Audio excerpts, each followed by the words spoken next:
right, this is 2-1 notes. So we're going to start with a review. So we're going to draw a line. -2 times x is -2x. Add a line, change the sign. -2 times -1 is just 2. Plus 5x. 2 times 2x is 4x. Minus 2 times 1, which is 2. Combine my left side, -2 and 5 is 3x plus 2. 4x minus 2. Bring my x's to one side. I always move my x's to my bigger x side. So this has a bigger coefficient, has a coefficient of 4. So I'm going to move my 3 over here. 4 minus 3 is just 1x, or x minus 2. Inverse of subtraction is addition, so add 2 to both sides. And x equals 4. Can plug it back in and double check it. We learned how to do that on the calculator using the equals, where you could put true where it gives you true or false if you have access to a graphing calculator. All right, so we're going to move on to inequality today. An inequality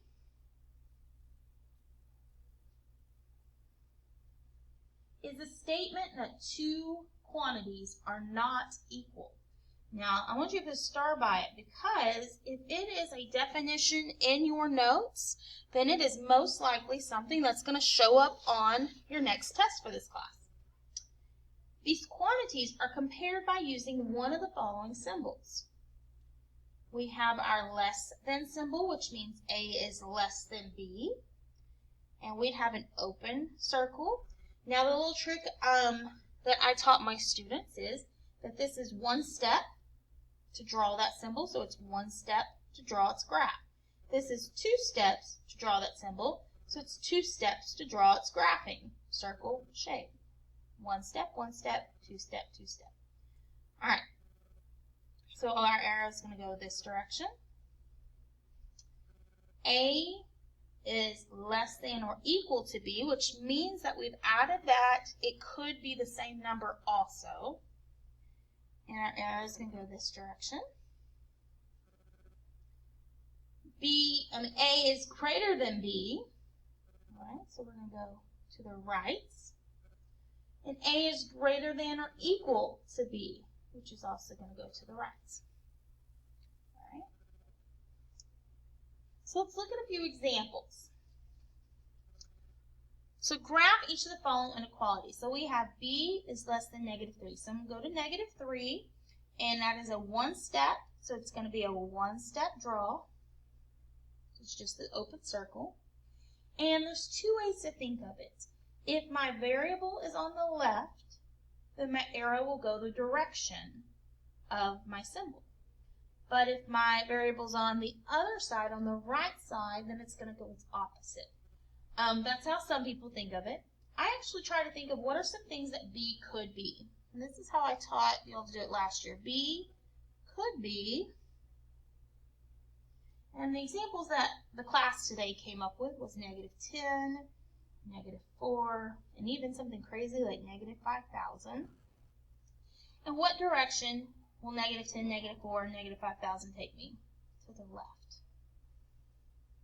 So all of these are possible answer choices for B. All right, let's look at the next one. Z is greater than or equal to 5. So that is greater than or equal to 2 parts. So I'm going to have 2 parts, circle, color. Be sure to color your circles in really well. A common mistake sometimes people make, so I'm going to move my mic so that it's hopefully not interfering with the computer. Mistake is they don't color it in all the way, or it gets really sloppy and it's hard to tell what they were trying to say.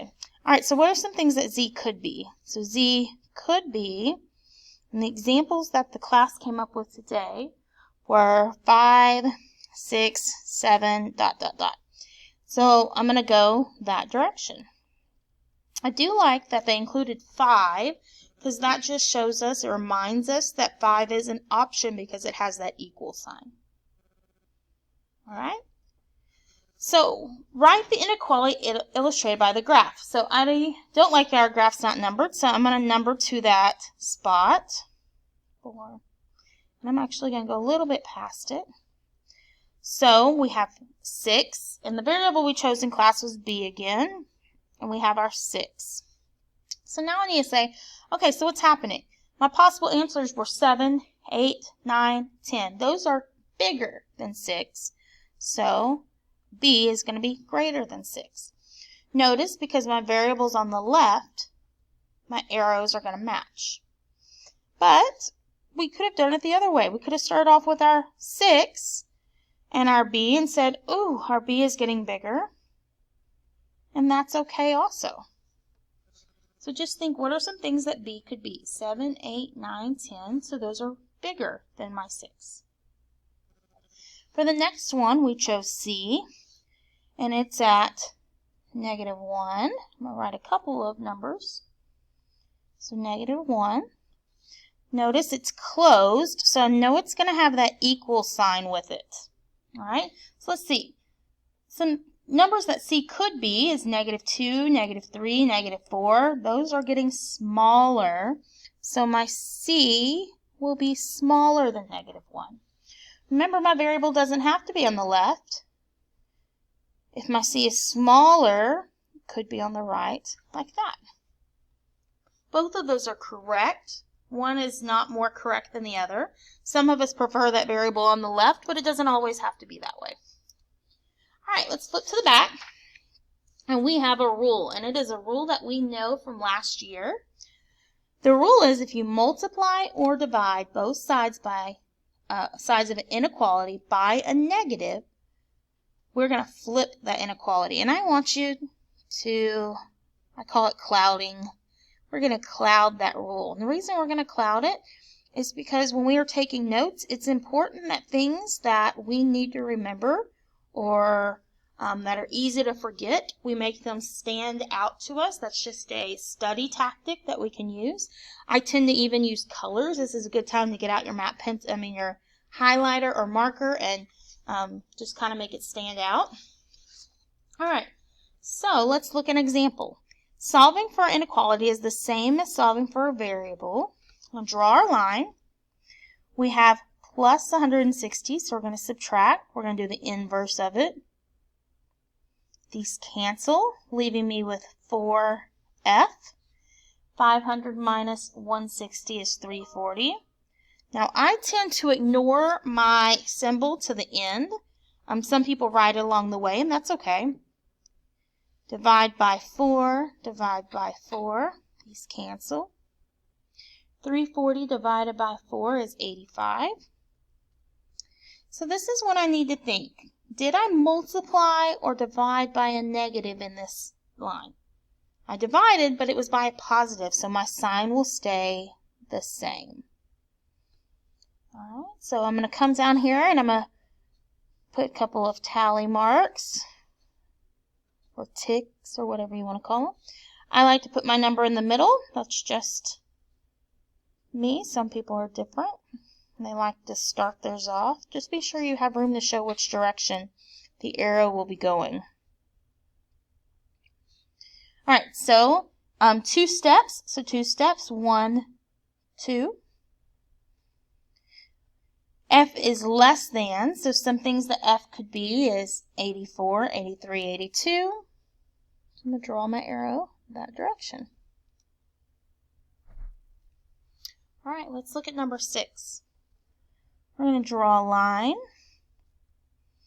I have 2t plus 21 or 21 plus 2t. I want to get rid of that plus 21, so the inverse is to subtract 21. This leaves me with negative 14.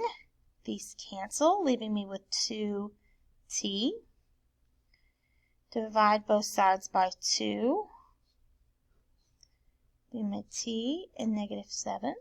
Now I had a negative in this problem, but if I look, I divided by a positive. So therefore, my sign is going to stay the same. So I'm going to come down here, draw a few ticks. Start in the center. For some reason, we still have trouble sometimes numbering number lines correctly. I know. So be sure on your negatives that as you approach 0, our numbers are going to get closer to 0. Okay? It is the reverse of the positive side. Okay, so this is one step. So it's going to be open. And let me think. T is greater than -7. That's going to be my -6, -5, -4 direction. Now notice, since my T is on the right side, my arrows go in the opposite direction. If you don't like that and you want to flip it around every time, that's okay, but just make sure you flip it all the way around. All right? Let's look at number 7. Okay, I'm going to draw my line. This time we have some distributing to do. Anytime we see that number next to a parentheses, that reminds us to distribute. So -5 times x is -5x. Bring down my addition. -5 times 2 is -10 minus 3x. 18. Combine my x's. I have -5 minus 3x. Combining those like terms.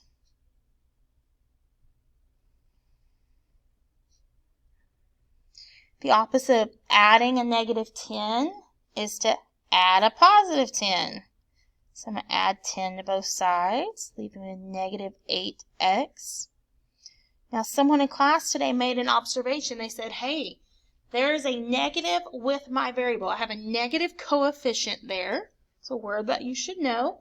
A negative coefficient there. So when I divide, I'm going to be dividing by a negative. They noticed at that step that we were going to be flipping our sign. Now, the minute I realize I need to flip my sign, I go ahead and do it.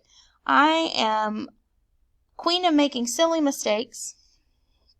And so go ahead and take care of where it's easy. 28 divided by -8 is -3.5 or 3.5. So we looked at doing a number line 2 ways. When you have a blank number line, it kind of gives you free rein to how you want to number it. So I went ahead and did my little ticks, I guess is a good word, and I put my number, -3.5, and I went by halves. So -3, -2.5, -2, -4, -4.5, and I put an open, and then I thought x is greater, so I'm going to go towards where my numbers are getting bigger. But we also did a second number line because some students in class did it a little bit differently. And they said, okay, well, I know -3.5 is going to be between my -3 and -4. So they just did it as integers, and they put it between. Well, the reason I don't necessarily like it between is because you don't know for sure if that's a 3.5, a -3.5, or a -3.4, or -3.6. Versus when you do it by the halves, it's very clearly that that's a -3.5. So I would definitely be sure to, I like this way better, is what I'm saying. All right, let's look at number 8. All right, so I'm going to go ahead and put my 4 on this side. So I have x minus 3. I'm going to go ahead and change it to add a line, change a sign. Okay, I'm going to zoom in a little bit. So I have x plus -3x plus -6. Combine my like terms, x and -3x. Which is -2x plus a -6. The inverse of adding a -6 is just to add a +6. Let's cancel, leaving me with -2x. 4 plus 6 is 10. Divide both sides by -2. Ooh, alarm should be going off. We divided by a negative. I usually stop right then and flip my sign the minute I realize it. So that's